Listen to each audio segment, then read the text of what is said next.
అదే RTV app వార్తల్ని క్షణాల్లో చదివే అవకాశం ఉంటుంది. ఒక న్యూస్ పేపర్, ఒక టెలివిజన్ ఛానల్ మీ చేతుల్లో ఎప్పుడూ ఉంటాయి. ప్రజాపాలన వచ్చిన తర్వాత హైదరాబాద్లో హైడ్రా ఏర్పడక ముందే కరీంనగర్లో భూ ఆక్రమణదారులపైన, అక్రమ నిర్మాణాలపైన, చెరువుల కబ్జాలపైన జిల్లా యాంత్రాంగానికి పూర్తి స్వేచ్ఛనిచ్చి అన్ని రకాల చర్యలు తీసుకునే విధమైనటువంటి ఒక ప్రకటన, ధైర్యాన్ని, విశ్వాసాన్ని మేము గతంలో కలగజేసినటువంటి సందర్భంగా అవినీతికి నిలయంగా మారినటువంటి పరిస్థితులలో అనేక రకాల మార్పులు చేర్పులకు సంబంధించిన శ్రీకారం చుట్టడం జరిగింది. ప్రభుత్వ ఉద్దేశం స్పష్టం. అది హైదరాబాద్లో కావచ్చు, ఎక్కడ ఏ జిల్లా అధికార యాంత్రాంగమైనా కావచ్చు, ఒక పేదవాడి జాగను గుంజుకొని ఎవరు కట్టుకున్నా, ఒక ప్రభుత్వ ఆస్తిని అనుమతి లేకుండా ఎవరు కట్టుకున్నా, లేదా నీటి సరఫరాకు సంబంధించి, డ్రైన్లకు సంబంధించి, చెరువులకు సంబంధించి ఎక్కడైనా ఆక్రమణకు గురైనా ఇది ప్రభుత్వం ఒక కార్యక్రమం మాత్రమే అనుకోవద్దు. ఆ అంశము తెలిసిన, అవగాహన ఉన్న, గతంలో పూర్వీకులు లేదా వివిధ వ్యవస్థల్లో పనిచేసినటువంటి స్వచ్ఛంద సంస్థలు మన ప్రాంతాన్ని రక్షించుకోవాలి, పర్యావరణాన్ని రక్షించుకోవాలి, స్వచ్ఛమైన నీటిని తాగాలి అనే రకాలుగా ఆలోచన ఉన్నటువంటి వాళ్ళందరూ ఇటువంటి అంశాల మీద మీకు తోచిన సమాచారాన్ని మీకు ఇచ్చినటువంటి అవకాశంగా తీసుకొని మన ప్రాంతాన్ని అవినీతి రహితంగా ఉంచడానికి కొరకు ఉండే విధంగా అధికారుల దృష్టికి తెమ్మని చెప్పి విజ్ఞప్తి చేస్తా ఉన్నాను. నేను ఈ జిల్లా మంత్రిగా తప్పకుండా వాటన్నిటి పట్ల అధికారులు స్పందిస్తారు. ఒకవేళ ఎక్కడైనా మీకు దాని మీద స్పందన దొరకడంలే అని అనుకుంటే మీరు పత్రికల ద్వారా కావచ్చు, లేదా మంత్రిగా నాకు కూడా అటువంటి అంశం చెప్పినట్టయితే అధికారుల ద్వారా దాన్ని పరిశీలింపజేస్తాననే మాట ఈ సందర్భంగా మనవి చేస్తూ, ఎక్కడైనా నేను మళ్ళీ కోరుతా ఉన్నా, మీకు తెలిసి చెరువు ఆక్రమణకు గురి అయినా, ప్రభుత్వ స్థలం ఆక్రమణకు గురి అయినా, పేదవాడి స్థలం అక్రమంగా కబ్జా చేసుకున్న అధికారుల దృష్టికి తేండి. వాటి మీద అన్ని రకాల చర్యలు తీసుకునేటువంటి బాధ్యత ఈ ప్రజాపాలన, ప్రజలతో ఎన్నుకబడ్డ ప్రభుత్వంది అనే మాట మరొకసారి మనం చేస్తాం. సర్వే నంబర్లలో కొన్ని అవకతవకలు జరిగినాయి సార్. ఇప్పటికే వాటి క్లారిటీ ఇవ్వకపోతున్నారు. దీనివల్ల కొందరు భూములు అమ్ముకోవడానికి చాలా ఇబ్బంది పడుతున్నారు సార్. దాని మీద క్లారిఫై చేస్తున్నారు. కరీంనగర్ సరౌండింగ్ అర్బనైజ్డ్, సబర్బనైజ్డ్ విలేజెస్లలో ఇది జరుగుతూ ఉంది. ఇటువంటి దానికి సంబంధించిన దాని మీద ఇంకా మీ దగ్గర ఉన్న ఆధారాలతో సహా గతంలో జరిగినటువంటి ఆ రికార్డుల మీ దగ్గర ఏమైనా ఉంటే కూడా, లేదా ఆర్టీఐ ద్వారా తీసుకొని కూడా వాటన్నిటిని సమర్పించినట్లయితే చర్యలు తొందరలో తీసుకుంటాం.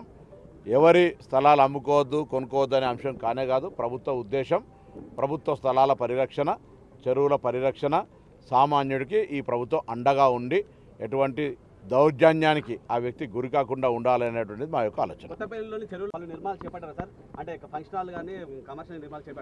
ఇది వ్యక్తులకు ప్రాంతానికి ఇది సంబంధం లేదు. ఎక్కడ జరిగినా, ఏమి జరిగినా దయచేసి దృష్టికి తెమ్మని చెప్పి కోరుతా ఉన్నాం. మొదటి రోజు నేను కరీంనగర్కి వచ్చినప్పుడు అట్లే చెప్పినాం.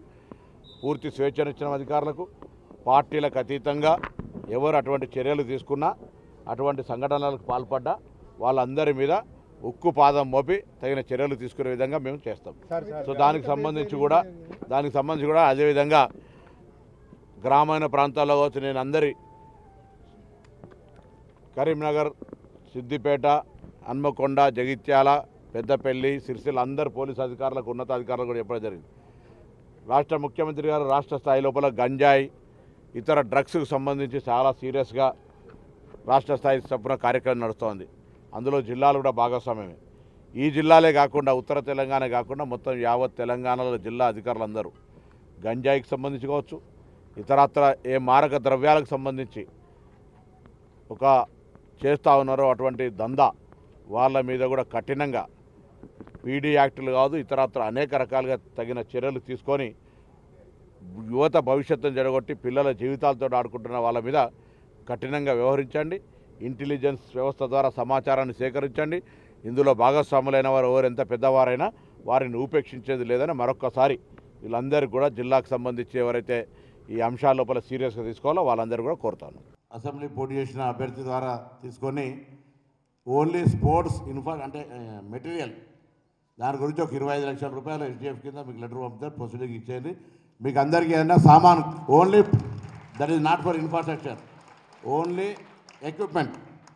తర్వాత ప్రిన్సిపాల్ గారికి చెప్పి వాళ్ళకి కొన్ని పైసలు ఖర్చు పెట్టి దేశంలో ప్రపంచంలో ఎవరైతే ఇటువంటి గ్రామీణ ప్రాంతాల నుంచి వచ్చి ప్రపంచ స్థాయి రికార్డు చేసారో వాళ్ళ ఫోటో, ఒక చరిత్ర ఫోటోస్ అన్ని స్కూల్లో వీళ్ళందరికీ ఇన్స్పిరేషన్ కనబడాలి. మళ్ళీ 15 రోజులకు వస్తాం. 15 రోజులు విల్ కమ్ 15 days. 15 రోజులకు వస్తాం. ఒక 10-20 సెలెక్ట్ కలెక్టర్ గారికి చూపెట్టండి లిస్టు, లేదా స్పోర్ట్స్కు సంబంధించిన ఇంపార్టెంట్ పర్సన్స్ను మీ అందరికీ చెప్పి డిఫరెంట్ రంగంలో ఎట్లయితే బ్యాక్గ్రౌండ్ ఏం లేకుండా ఇటువంటి పిల్లలు ఎక్కడి నుంచి అయితే చదువుకొని పైకి వచ్చారో ప్రపంచ చరిత్రలో వాళ్ళందరి ఫోటోలు ఉంటే మేము కూడా ఇట్లా కావాలనే ఆలోచన రావాలి మీకు.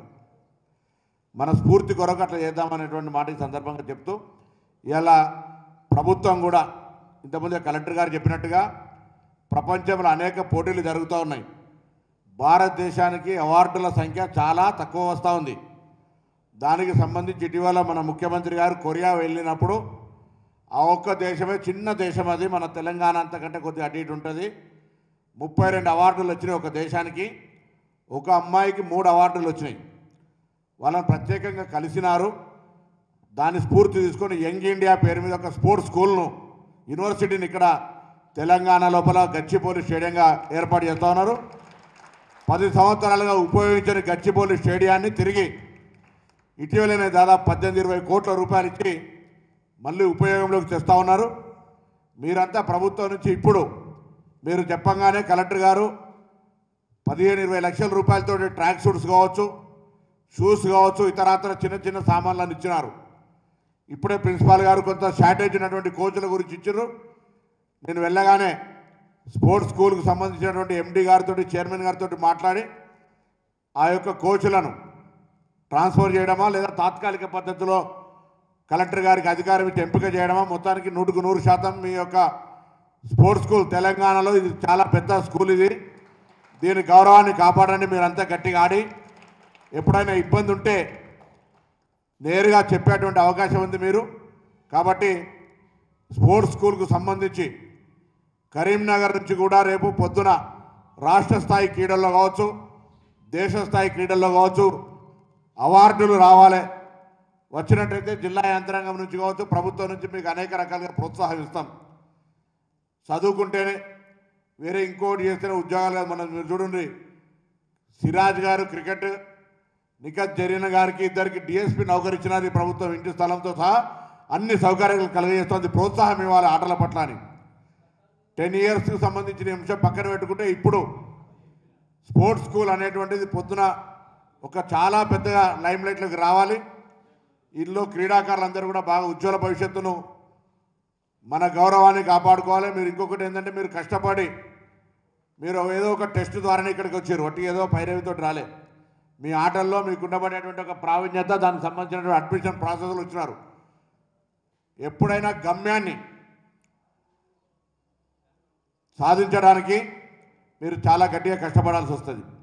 సో దానికి సంబంధించిన విషయం లోపల మీరు ఎక్కడైనా ఇబ్బంది లేకుండా అటు అధికారులు కానీ మేము కానీ మీకు అన్ని రకాల సహకరించడానికి సిద్ధంగా ఉన్నాం.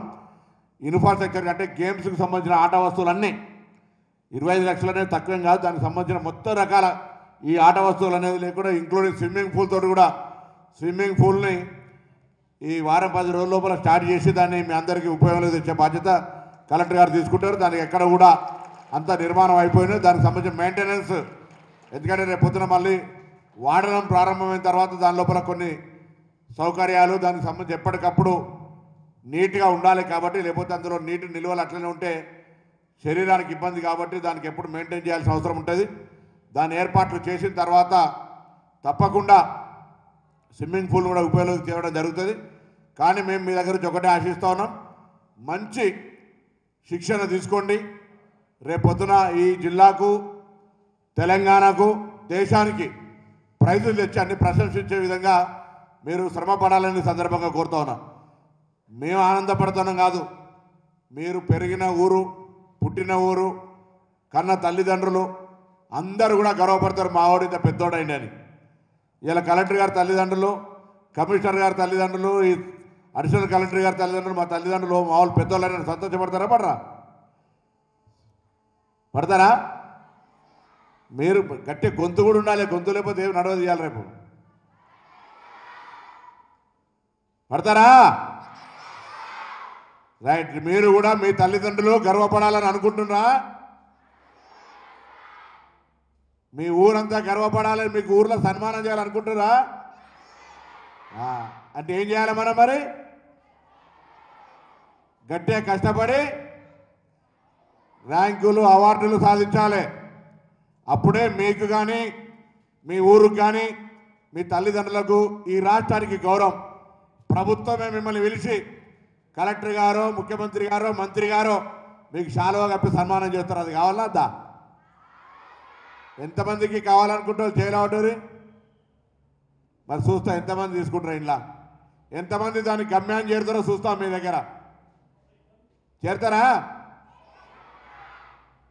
రైట్.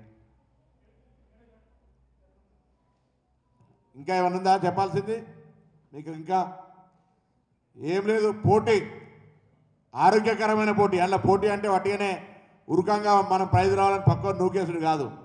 ఆయనకంటే ఎక్కువ ఉరకాలే, వాళ్ళకంటే ఎక్కువ ఉరకాలే, ప్రైజ్ తెచ్చుకోవాలనే ఒక పోటీ తత్వం మీ దగ్గర రావాలి. అంతే కదా?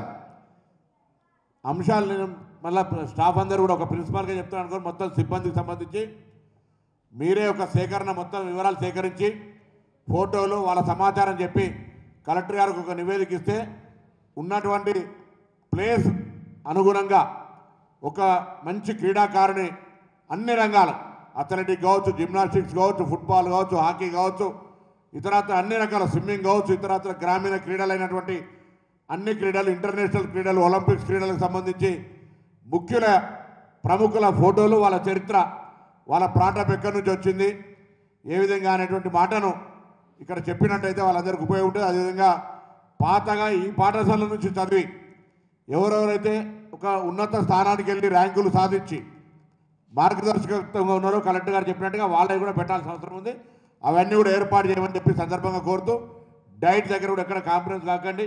గవర్నమెంట్ స్పోర్ట్స్ స్కూల్కు సఫిషియెంట్గానే డైట్ ఇస్తూ ఉంది.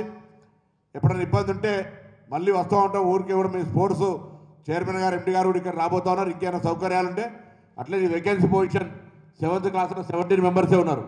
జనరల్ శాంక్షన్ స్ట్రెంత్ 40 అనుకుంటా. మీరు ఈ వేకెన్సీస్ లిస్టులో ఒకసారి గవర్నమెంట్ నేను కూడా రాస్తా, మళ్ళీ ఒక్కసారి ఓపెన్ ఇన్విటేషన్ చేసి అడ్మిషన్ ప్రక్రియను ఎప్పుడు కూడా ఫుల్ స్ట్రెంత్ ఉన్నట్టయితే ఇంకా కంఫర్టబుల్ ఉంటారు. అందరు బెడ్స్ ఉన్నాయా? అందరు డైనింగ్ టేబుల్ బెడ్స్ ఉన్నాయా? చెప్పు. లేకపోతే లేవు. ఉంటున్నాయి. ఉన్నాయా లేవా? బెడ్స్ ఉన్నాయా? ట్విన్ బెడ్సా, సింగిల్ బెడా? Double beds, twin. Dining tables, school క్లాసులో రీడింగ్ ఉన్నాయా? టేబుల్, బెంచులు? ఇంకేం కావాలి మరి? కోచెస్ ఇస్తాం. మీరు ఇప్పుడు లేటెస్ట్ కోచెస్ మేము అడిగిన ఆల్రెడీ చెప్పినాం. కోచెస్ కాగితం తీసుకొని తప్పకుండా నేను అదే చెప్తాను. 2 పద్ధతులు. ఒకటేమో రాష్ట్ర స్థాయి నుంచి ఎవరైనా పోస్ట్ చేయడం, లేకపోతే జిల్లా కలెక్టర్ గారికి అధికారాలు ఇచ్చి వాళ్ళ యొక్క టెస్ట్, ఏదైనా స్క్రీనింగ్ టెస్ట్ చేసి కోచ్లకు సంబంధించిన సర్టిఫికెట్, ఫిజికల్ అవన్నీ వెరిఫై చేసి తొందరలో మాత్రం ఈ యొక్క స్పోర్ట్స్ స్కూల్కు అన్ని రకాల ఇన్ఫ్రాస్ట్రక్చర్ సంబంధించి ఉన్నాయి. టీచింగ్ సైడ్ కూడా లేదా గేమ్ సైడ్కి సంబంధించిన విషయాల లోపల అన్ని కూడా చేయడం జరుగుతుంది. రైట్. అందరికీ మరొకసారి ధన్యవాదాలు, శుభాకాంక్షలు. మీరందరూ కూడా మాకు హామీ ఇచ్చినట్టుగా మంచి క్రీడాకారులుగా తయారు కావాలని మీ అందరికీ, వయసులో చిన్నవాళ్ళు కాబట్టి మీ అందరికీ కూడా, అందరం పెద్దవాళ్ళు అందరం కూడా ఆశీర్వచనం ఇస్తూ ఉన్నాం మీ తల్లిదండ్రులతో పాటుగా. ఈ ఆశీర్వచనం బలంగా రేపు పొద్దున మళ్ళీ గట్టిగా ఆడి ప్రైజులు వచ్చే విధంగా ఉండాలని కోరుకుంటూ అందరికీ నమస్కారం, శుభాకాంక్షలు. మరిన్ని వీడియోస్ కోసం ఛానల్ ని సబ్స్క్రైబ్ చేయండి. లేటెస్ట్ అప్డేట్స్ కోసం వాట్సాప్ ఛానల్ ని ఫాలో చేయండి. అండ్ లింక్ డిస్క్రిప్షన్ లో ఉంది.